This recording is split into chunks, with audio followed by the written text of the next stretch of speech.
I have an awesome team, by the way. They tell me to take lunches. They pay attention to my schedule. And I feel like if there's any example of people that live and breathe a culture of care, it's my team. So I love the people at Baratza. It's something really special. I don't know how I got on this tangent, but No, yeah, that's okay. cameras, right? Yeah.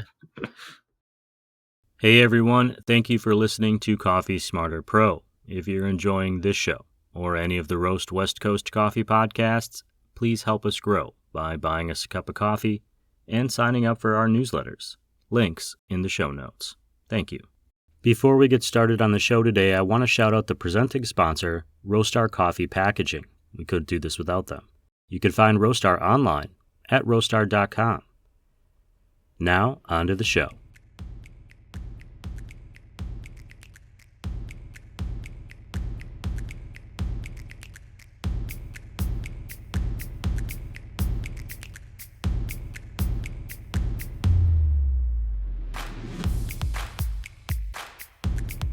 Hey everyone, welcome to Coffee Smarter, the coffee education corner of the podcasting world focused on education for coffee professionals, aspiring coffee professionals, those of you who are passionate about brewing a good cup of coffee. I'm your host, Ryan Wolt of Roast West Coast, and this show is presented, as always, by Roastar Coffee Packaging. Today I'm joined by Alvin Kim. He's the marketing manager for the Baratza brand inside the Breville Group, which I'm sure most of you have heard of. Alvin, I'm glad to see you. Welcome to the show. Hey, Ryan. Thanks for having me. You are a new Coffee Smarter expert on this podcast. So before I ask you the big questions today, I want to learn a little bit more about you. Who are you? How did you find yourself in this role in coffee? That's a fun question. So, fun fact, this is my second time at Baratza. In 2019, I moved to Seattle. Both my wife and I ended up going to grad school at the same time, so that was a little bit hectic. But when we first moved here, I was working for Baratza, and earlier we were chatting about our backgrounds. I was doing some freelance photography, design, and the plan was to stay there. But I think, when COVID hit and the world turned upside down, so to speak, I ended up finding a job at Baratza. And what drew me to Baratza was its reputation. I think it's renowned for its culture of care, and everybody in the industry knows about it. So that was what I started doing when we arrived here, was worked in support and started answering questions for technical troubleshooting and things of that nature that came through. Then I went to Olympia Coffee, another Washington company. Yeah, great coffee brand. I love Olympia they're coffees. Fantastic humans too. And ended up building their marketing program over there. Then ultimately, I think, I can't even remember the timeline now. I think it was around 2021. My former boss asked me to come back and head up marketing here at Baratza, and then she retired shortly thereafter. It was kind of a whirlwind of events. I thought I was just going to focus on grad school and just do that. Ended up doing everything at the same time. And so now I'm here and looking after the Baratza brand really across the globe, but just helping to tell the story about who we are. And I think for me, it's that same culture of care that first drew me to the brand that I want to keep, evangelizing as people get to know who we are. Sure. For full disclosure to anyone listening, I'm a little bit of a Baratza homer. It was the first kind of a grinder that I really understood and really used in any sort of context that was professional coffee. We had a line of Baratza virtuosos up on the cafe bar at the small coffee shop I learned about coffee at. And recently I was at SCA, Specialty Coffee Association Expo in Chicago, and walking past the Breville Baratza booths, which was, this big kind of operation. And I saw a grinder that had been pulled apart. And it just struck me that I had never even thought about what was on the inside of a grinder. I know the hopper and I know the burr and I know the little, where the grinds are caught, but there was all this stuff in there. And I thought that seems kind of cool and interesting. So that's why I reached out to you, Alvin. I'm wondering if you can tell people listening, when we pull apart a grinder, what do we find in there? Yeah. Well, first of all, I love that because, going to SCA, I think we hear all the time that Baratza was my first grinder, or I'm in my career now because I started with a Baratza and I was able to learn X, Y, and Z about coffee. And I feel like that's the entire ethos of Baratza, is bringing that specialty coffee experience to the home and making it more accessible for people. So it's really cool that that's your story as well. I think that's what we want to keep going with. But your question was about what's inside the grinder. Was that right? Yeah, when we pull apart like that housing, there's like all this stuff jammed in there, and I'm wondering if you can tell us what it is. All right. Well, with a burr grinder, I think the burrs tend to be the star of the show. Everybody's excited about, the different burr geometries that are out there, the materials that are selected. And so to me, that's sort of the heart of the grinder. And there's a transmission system that makes that burr move, and it's the motor that powers it all. And so inside of a Baratza grinder, it's a DC motor, and the different grinders have different ways of moving the burr. So in some, it's a fiberglass enforced plastic drive gear. In others, there's actually a belt driving them. And so, you know, different grinder, different transmission system. But one of the things that's most important inside is the adjustment system. So that's what's allowing the two different burrs, so the ring burr and the conical burr in the example of the Encore. The adjustment system is what allows those two burrs to move closer or further away from each other, and Mm-hmm. also keeps it locked in so it's not drifting during operation.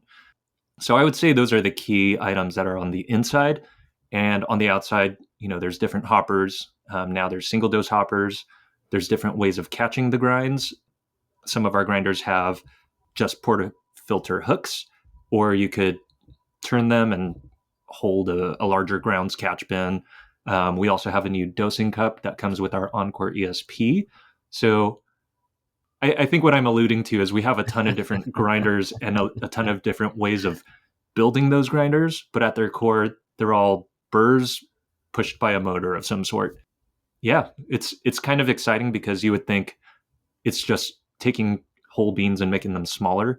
How much variety could we possibly have? But I think we have a total of 10 different models now, and they're all optimized a little bit differently for different workflows. And so that's that's kind of the exciting thing to me, is it just tells you how many ways there are to come at coffee. And I feel like with every year, there's a new way to do it. And so we've got a grinder for that. To give you a little history, the first year that I was making coffee at home, I was using a hand grinder that had been on the wall of my grandmother's house that I Oh, think awesome. she got from her grandmother. So it's like this solid iron hunk of thing. It weighs like 40 pounds. And I can't even hang it at my own apartment because I'm afraid it'll fall off the wall. It was one of those wall mounted It things. was wall mounted and had a That's jar on awesome. the top, and you'd crank the arm, and the arm was maybe about a half a foot long, a little bit longer. And you could see, the different burrs rotating around. It was all very, very mechanical. The one that I saw pulled apart had some software based components. How technical is that? I mean, is it a complicated system, or is it something that is repairable? That's kind of my biggest question, is how much of what we find in there is repairable? Pretty much all of it, I'll say. We design our grinders for repairability from the get go because we want users to keep grinding through the decades and not send their broken grinders to the landfill. You'll also find that there's parts that are intended to break first that are lower cost. So I think the Encore, I'll just keep talking about the Encore because everybody knows that grinder. But the Encore has a little paddle wheel that pushes the ground coffee out a chute into your grounds catch bin. And the magic of that thing is if you get a rock or a screw or even just a super dense, unroasted bean makes its way into the grind chamber, that's the first thing that'll break, and it costs, $2.50 to replace, instead of it forcing coffee through and maybe breaking your motor or the main drive gear, and now you have to dive further into your grinder. So we intentionally designed these grinders so that it doesn't cost you an arm and a leg to fix, you know, something like the paddle wheel. Some of our other grinders are a little bit more complex, and as you said, with the Sete, that may have been the grinder that you saw. Mhm. There's electronics in there that control a grind by weight system or programmable presets on the display, all of that can be replaced too. So if there's something wrong with the firmware, or something on the display board shorted out, you can just purchase that display board and replace that right away. So as the marketing manager, is it, I'm just thinking about this from your perspective, at least I'm trying to. If you can replace and fix all these parts, and I don't have to buy another grinder for a decade or 2 decades or longer even, do you have to keep finding new markets to buy your products? I mean, that seems like a challenge in and of itself, that if you're encouraging the repair and replacement, which I 100% believe in, uh, do you also have to keep finding new markets to sell product as you go? I would say absolutely. But a good perspective to keep is if you look at the specialty coffee market inside of the wider specialty or wider coffee market, that is, we make up just a small fraction of the big pie. I think last we estimated we're somewhere in the 5 to 7% of the total coffee industry, and that was in the US. So we could all be fighting for that same small slice of the pie, or we could be making our grinders more accessible and inviting more people in from the wider coffee market. And that's kind of always been Baratza's goal, is show people why specialty should be your way of doing things at home. And so I think when we approach this question, yes, you know, obsolescence would be the best way to keep making money over time. But in Baratza's case, we've been successful with our model of keep your grinder forever. And I think you see it in reviews too. It's something that's really unique to me. In one of my MBA projects, I actually wrote about how Baratza's customer service model was an example of entrepreneurial marketing, especially at its time, because so many companies at the time were holding information close to the chest, where they would prefer that you purchase a brand new model when something might have broken. But in Baratza's case, you could call the company, somebody would be on the other side of the line, and you would get access to parts. There were video guides that were made, PDFs, and those videos were literally shot inside of Kyle Anderson's treehouse. So if you see it says Treehouse Productions at the end, it's because it's literally his treehouse. And today, if you look at a review of a Baratza grinder, it always includes a reference to customer service or customer care. And somehow that became part of the selling point of our products. It's not just about the quality of the grind that you get, it's about the people on the other side of this business. And to me, that's something really special. And I think there's power in that. And so we're going to continue that. And so, I don't think we have any plans to build grinders meant to break. And that's just not part of the plan. Well, speaking of breaking, do you have any recommendations or tips for people, places they can go if they want to learn about how to maintain or ensure that their grinder does have a long lifespan? So for Baratza in particular, we have a YouTube channel with video guides.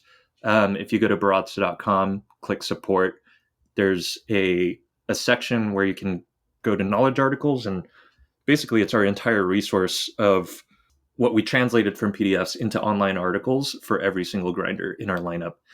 And if there's an issue that you just can't figure out on your own, you can always submit a request to speak with one of our agents or give us a phone call, and somebody will be on the other side. So I think in our case, you can just talk to somebody and we'll help you. And often we get messages even to our Instagram asking similar troubleshooting questions. So to me, that's sort of the fun of the business. Is I think our customers in particular are eager to learn, excited about coffee.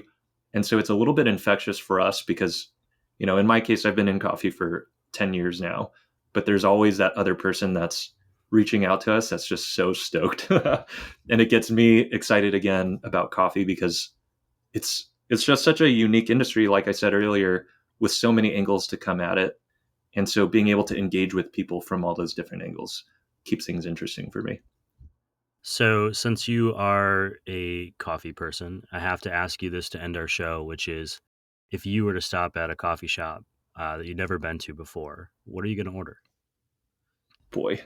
Um, I love a pour over, but if I'm walking into a cafe, I won't order one unless there's nobody behind me, or maybe they're using like a pour steady or something, and it kind of makes things more convenient for them. I remember when I came up in coffee, we had one person behind the bar running register and making coffee, and pour overs being on that menu was uh, it was a little chaotic. And so, I never wish that upon anybody else. And so, unless there's an opportunity for them to make that pour over slowly and we can engage in conversation while they're doing it, I generally avoid that. And nowadays, batch brew is incredible. And so I'm super satisfied ordering a batch brew. But I will say when I'm traveling, I tend to order too much and I'll order a little of each. So love to taste an espresso, a filter, and then something with milk in between. So That's a good policy. When I'm traveling, I just order 2 or 3 things, and then, I may not make it through all of it, but I'm usually with my wife, and we'll mix and match and swap. yeah. Not wanting to put out a barista because you've been in that position, but also because you don't want to slow things down for someone behind you is a very Midwestern ideal, Alvin. I feel like that Sorry, might West be in Coast through your and through. Very cool. Well, I really appreciate you being here. Did I miss anything that you wanted to share today before we go off air? No, I think we covered it all. I'm really good at rambling, so if I wasn't clear on anything, I invite your listeners to reach out to us, ask for clarification. I will. I'll put your direct home address on there. They can send Yes, you a letter. please send coffee. Alvin, I really appreciate your time and what you're doing at Baratza and your willingness just to share kind of some information about what goes on under the hood. Awesome. Yeah, thanks for having me. It was super fun. Hey everyone, thank you for listening to that conversation with Alvin Kim, who manages the marketing team for the Baratza brand inside the Breville Group. Alvin is a new Coffee Smarter expert on our slate of shows, but I have a feeling he'll be back. You can head to coffeesmarterpodcast.com to see all of our past Coffee Smarter podcasts and the links from this one. That said, some key takeaways from today's episode. The inside of a coffee grinder looks cool. I don't really understand how it all works. I don't really have an aptitude for mechanics like my younger brother Brad, but it definitely looks cool. I saw the Baratzas fully disassembled at the Specialty Coffee Expo, and I did a cartoonesque U-turn in a sea of coffee people in an effort to get a closer look. Inside the grinder housing, you'll find the transmission, which makes the bottom of the burr rotate, not unlike how a car engine makes a wheel turn, albeit without the gasoline. That would actually be a pretty wild world to live in. Imagine if coffee grinders were run on combustion engines. Every morning would be a true adventure. Different grinders will have different systems of drive crank or belt that cause the rotation. For this show, we focused mostly on the Baratza Encore, because it, along with its upgraded sibling the Virtuoso, are the most accessible Baratza grinders to the general public, and Encore sits on my coffee cart in the kitchen. As I said it, I realized that coffee cart sounds cooler than it really is. To clarify, I have a coffee cart in my kitchen because space is always at a premium in Southern California, and in my apartment, they sacrificed kitchen countertops. The most important mechanism inside the grinder is the one that allows for precise and consistent adjustments for moving the burr, ensuring evenly ground coffee at various levels of coarseness. Alvin noted that every year there's a new way to come at coffee, and at Baratza, they'll have a grinder for that. One of the things I most appreciate about the Baratza grinder, and the reason that I reached out to them instead of, say, another brand, although there are plenty of great brands out there, is that they are designed to be repairable. My last grinder stopped working after a few years, and it essentially became an awkwardly sized paperweight. With the Encore and other various models, the parts most likely to break first, if they break, are designed to be so because they are more affordable for the consumer to replace, and Baratza offers those replacement parts. The more expensive parts are higher quality to prevent the need for repairs easily. Finally, what makes Baratza special to Alvin is that the business isn't just about the quality of the grind. It's about the people on the other side, you and me. It's also about the quality of the grind, of course, but not only that. The humans matter. Sometimes it doesn't always feel like that. Sometimes I feel just like I'm expected to consume as opposed to human. That's our Coffee Smarter Pro episode for today.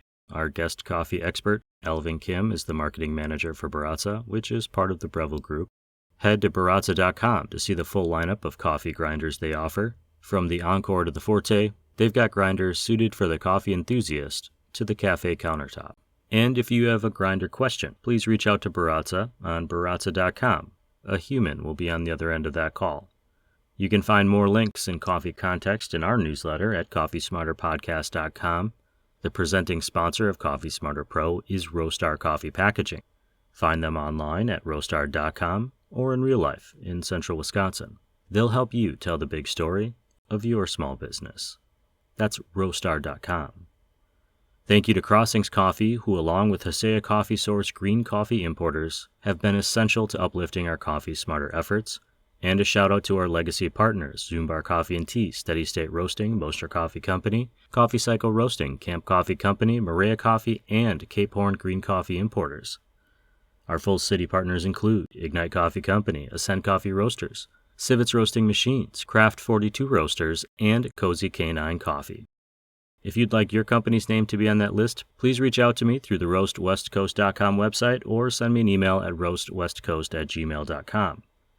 This show is part of the Roast West Coast Coffee Network and can be found on your favorite podcast platforms, like Apple and Spotify. If that's where you're listening, please give us a ranking and a review if you can. Search for Coffee Smarter Pro. If you want even more, the best place to listen, learn, and connect with the community of craft coffee online is on coffeesmarterpodcast.com. Sign up for all of our newsletters to be inspired and to learn from other coffee people. This episode of the podcast was written, recorded, and edited by me, Ryan Wolt. That's all, everyone. Please tip your baristas and drink good coffee. Smarter.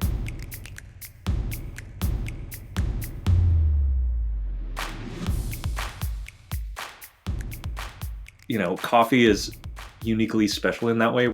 All you can do is make it physically, right? And I think that's why I like making my pour overs every morning is there's a mindfulness component or a sense of routine that I'm building into the day that forces me to slow down right at the start.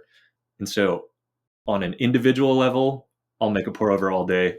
But if I'm in a cafe, again, sorry, I don't think I need you to be mindful behind the bar for me. That's like the hope, is that coffee can be an intention in the morning. And Yeah. I find that even that, once you start doing it more and more and more, and now for me, it's part of my job, you start to figure out ways to be more efficient and productive. And it's like, well, no, that's not why I started doing this. And you got to really fight yourself here. I think our natural instinct to be efficient or productive, you got to say, Yeah. no, like this is for you. It might overlap with your work, but it's for you. Yeah. And it's only taken, a good year of therapy to figure that out. Coffee therapy? Yeah. Yeah, sure. Especially, I don't know if calling them the prosumer is the best way of describing them, but I think people deep into the specialty coffee hobby, if you will, are willing to engage in those slowdown moments, such as WDT, RDT, adding steps to their process, steps to their workflow. And it's so interesting because we're all in pursuit of that perfect cup, the God shot, if you will. In the past, it used to be grind your coffee and then brew it within 30 seconds or it's done. And now it's, grind your coffee and groom the heck out of it because you got to make it perfect. And I think we're uniquely willing to slow down on purpose. And it's a really interesting community of people that we get to market to as people who care so deeply about something, almost obsessively. And I feel like if you're an outsider looking into the specialty coffee industry, it's a bunch of weirdos that care too much. And I see where a sense of pretense comes from, but I think there's such a beauty to that mindset of, caring about your craft and adding inconvenience to your workday or to your morning on purpose. So I don't know. I like that.